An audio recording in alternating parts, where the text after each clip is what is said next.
All right, that's it. We're doing it. Today, we have to talk about what is the best possible, the all-time best starting 11 for the USA national team. What's up, guys? It's your boy, Drew. I'm ready to do this. I'm scared because a lot of these picks are not going to be your guys' favorites, but it's fine. We can talk about it in the comment section. We're going to have a good time. Hee hee ha ha. Everybody's fine. And if you're new here, what's up? I'm Drew. In this channel, we try to cover everything USA Soccer and everything MLS. And if you're a fan of that or you want to be a fan of that, subscribe down below. And while you're down there, leave a comment and let me know you're new. So without further ado, let's just get to it. Alright, so the way I want to go ahead and talk about the video and explain it is basically I'm going to go through each position one at a time. I will reveal each player one at a time per position until we fill up the whole lineup. And the lineup I selected was a 4-2-3-1 formation because I felt like this formation, I know it's not a lot of people's favorites, but I think for this type of video and topic, it was the best one to go with to include all the players that I wanted to include that I felt deserved to be starting this game or starting this in this lineup. Now, when I go through each position, I'm going to probably sometimes mention an honorable mention that could have been filled in that spot, but got the bench instead. So if there's no honorable mention for a certain position, don't leave me any hate comments. I mean, you could. It just helps me out even more. So before we go ahead and get started, I just want to say one thing to you guys, very important. So don't turn it off yet. I just want to say a really big thank you to you guys. You watching right now, thank you. Are you subscribed? Thank you. Are you not subscribed? Think about subscribing. But really, thank you to all you guys for a wonderful and successful 2020. I know the year as a whole sucked for the whole world, but for the channel, it was really good. You know, I reached 2,000 subscribers this year. It was a big milestone for me. I didn't think I'd ever get that many subscribers ever. I didn't think I'd ever get that many people to listen to me talk about soccer, especially American soccer. But the community is growing, and that's a fact. Especially the community here on YouTube, that's growing as well, and that's awesome. So thank you guys for being a part of this journey. And I think I have a new resolution here. I know I have not been the most consistent YouTuber, especially as of recently with being a new dad and like just everything with work and COVID and working at the hospital. It's just crazy. But hopefully 2021 is going to be a better year for me personally, so that way I can be a better YouTuber here for you guys. I really want to achieve, I feel like if I had my full attention on this and was just some single dude by himself, I would be like, I'd have more subscribers obviously because I was doing this like 3 years ago, but I would just feel better about myself. But right now I feel like I'm lacking and I want to step it up a notch. So this year, I'm promising you guys that we're going to make lots of videos, at least one or two videos a week at least, okay? I can at least manage that. And my milestone right here is going to be reaching 10,000 subscribers by the end of this coming year. So by 2022, I want to be here talking to you guys, doing a 10K video, 10K subscriber video, okay? That's my goal, and we're going to see if we reach it, because if not, who cares? We'll just keep trying. But that is the goal here for this channel. So if you're not subscribed yet, definitely subscribe because we've got a lot of stuff coming. There's going to be a lot of USA soccer games this year, which is going to be even better than ever. So let's just get to the video. So, okay, I'm nervous. Starting off the back at goalkeeper has to be none other than Tim Howard, baby. I know I was, contemplating between Casey Keller and Tim Howard, but at the end of the day, I just think Tim Howard is a better goalkeeper. I know he doesn't have the most shutouts or clean sheets, whatever, but I still think that he is the undisputed #1 goalkeeper for the USA to this day. Winning, 2 gold cups for the USA, runners-up for the Confederations Cup. He was a big help for the USA in the FIFA 09 Confederations Cup. He won the Golden Glove in that tournament. He won CONCACAF Goalkeeper of the Year 2 times.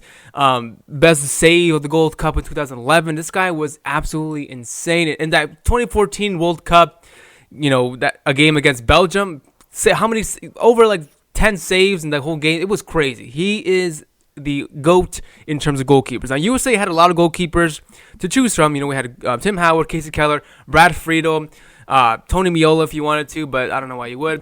Either way, I think that Tim Howard is my guy for the all-time 11 goalkeeper. Okay, now moving up to the fullbacks. The left fullback, I have to go with DeMarcus Beasley. Yes, I know, controversial, but look, I think this guy was underrated during his time with the national team. This guy was tremendous. I feel like he was part of so much success for the USA back in the day.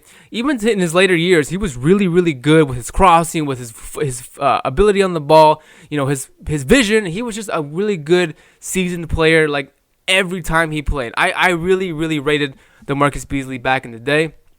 I would say I didn't watch him during his whole career with the national team because I was just a wee lad and I thought soccer was done back in the day. But when I got older, I realized how good this, first of all, soccer was, and also how good DaMarcus Beasley was. And he was just really underappreciated, I feel like. He won a lot of success, too, with the national team. 4 gold cups in 02, 05, 07, and 2013. Craziness. The 2005 CONCACAF Gold Cup Golden Boot. Crazy. I think DaMarcus Beasley definitely is the best left back of all time. Can Anthony Robinson replace him one day? Probably, but for right now, it's Beasley, baby. In terms of defending, I feel like the USA has always had a big pool for solid center backs. Look at me here, just chilling with you guys, but who cares? Kicking it back, kicking it with Drew. I love soccer, I love relaxing, so whatever, who cares?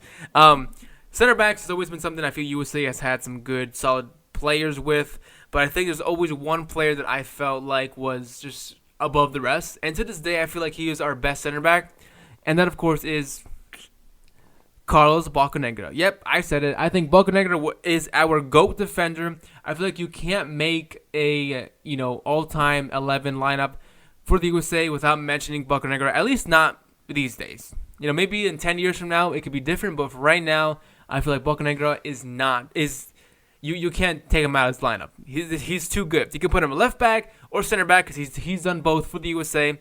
But I think his better position is, of course, center back. Leadership was on par. It was just absolutely great. I loved his leadership ability with the USA. I loved the way he set up the back line. He controlled his defenders. He was awesome. I would have loved to see Bocanegra alongside John Brooks these days. I think that would have been a tremendous center back duo. A nightmare for strikers. He was important to the USA, helping them win the 2002 and 2007 Gold Cup. I think this guy is just obviously the undisputed GOAT center back for the USA, and that begs the question, who's going to play alongside him? Who will be his center back duo partner? I have to go with, let's see, Eddie Pope. I think Eddie Pope is the easy choice for me. You could go ahead and pick Jeff Aguz or Marcelo Balboa, but I'm going with Eddie Pope. I feel like Eddie Pope was probably the better defender out of all those three. I think he would have been he's a perfect duo for Bocanegra. I think Eddie Pope, the way he played, obviously not tested too much outside of MLS, but with the national team, he was great. In MLS, he was great. I know you guys want some more experience outside of MLS. Bocanegra had experience outside of MLS in France and in Germany. Eddie Pope did not. He was strictly an MLS defender, but I still think he is the better option out of Jeff Aguz and Marcelo Balboa. So, I don't know. Bite me, I guess. Moving on to the right fullback, I have to go ahead with the only option I feel like, Steve Cherundolo. Obviously not the best player of all time for the USA. I think maybe the weakest player we have here on our roster, but nonetheless, I think Cherundolo was a great player for the USA, helping them win the 2005 Gold Cup. I think being a one-club player, he did not play a single minute in MLS. For all you MLS haters out there, he played strictly in Germany, in the Bundesliga and the Bundesliga 2. He actually won the Bundesliga 2 title in 02. Awesome. He was a captain for Hanover back in Germany. He was a captain sometimes for the USA. I think Cherundolo was, obviously might get displaced in 10 years from now by Serginho Dest or Reggie Cannon. But for right now, I think historically, our best 11 has to include Steve Cherundolo as our right back. Sorry, haters. I got to pick this dude. Now, moving up the pitch to one of our center mids, I have to pick this guy. I feel like it's going to be a lot of controversy after I say his name, but you know what? I just have to stick by it. And that, of course, is Michael Bradley. Ooh, I can feel the hate comments now, baby. I can feel the hate comments now. I think Michael Bradley is deserving of the spot. An honorable mention is going to be Kobe Jones. Ooh, you guys are probably mad that Kobe Jones is not in the lineup, but look, Kobe Jones did really not win too much with the national team. And in this lineup, I really wanted to pick players that have found success individually and as a team for the national team. And Michael Bradley has done both. Okay, the Golden Ball in 2017 for the CONCACAF Gold Cup. Best 11 in 2017 and 2019 in the CONCACAF Gold Cup. USA Soccer Athlete of the Year in 2015, helping the USA to a runner-up finish in the Confederations Cup in 2009, helping them win the 2007 and 2017 Gold Cup. I like this guy back in the day in his prime was definitely one of the best center mids of all time in our history as USA Soccer fans. Okay, sorry, right now he sucks. Right now I do not want to see him in the national team, obviously. But back in the day, when he was all we had, I feel like he did a pretty solid job. I will have to admit right now, I'm a Bradley hater to this day, but back then he definitely was our midfield guy. He was it. He was our dude. I think he did the job for the most part sometimes, but I think he definitely was really crucial to our success back in the day. So that's why I selected here Michael Bradley. Go ahead and hate me in the comments. It's okay. I forgive you guys already. So now playing alongside Michael Bradley, I have to go with another player who historically is regarded as one of our best players of all time, especially in the midfield section. And that, of course, is Reyna. Not Gio Reyna, but his father, Claudio Reyna. How crazy is that? Claudio Reyna was one of our best players, and Gio Reyna is looking to be one of our best players as well. That would be awesome. The Reyna family coming through in USA. Now, Claudio Reyna really not the most successful in terms of USA success at the national level, but I think his skill, his ability, his vision for passing, this guy was just a tremendous midfielder for the USA. Really did not play too much MLS games out there. He only played MLS towards the end of the career for the New York Red Bulls, for only really a year. He mostly played in Germany, England with Sunderland and Manchester City, and a little bit in Scotland. But nonetheless, Claudio Reyna definitely deserving of this next center midfielder position next to Michael Bradley. Am I wrong? Probably, but guess what? I don't care. Now it's time to get fun. We got to go ahead and talk about the attackers. Now, this selection as left winger is going to be pretty controversial. Some of you old heads out there might not like it, but you young heads will definitely like it. I have to go with none other than Christian Pulisic. Left winger, his best position. I know, you guys are probably mad about this, but look, hear me out. I think, obviously, Pulisic has not won much for the USA or anything really at all. But I think, nonetheless, he is deserving of this spot historically because of what he's done in terms of influence for the USA. He really started this trend of, like, he was the player, I feel like, that people thought Julian Green and Freddie Adu were going to be. Pulisic has filled those shoes and surpassed them in terms of ability, goals, and just like popularity.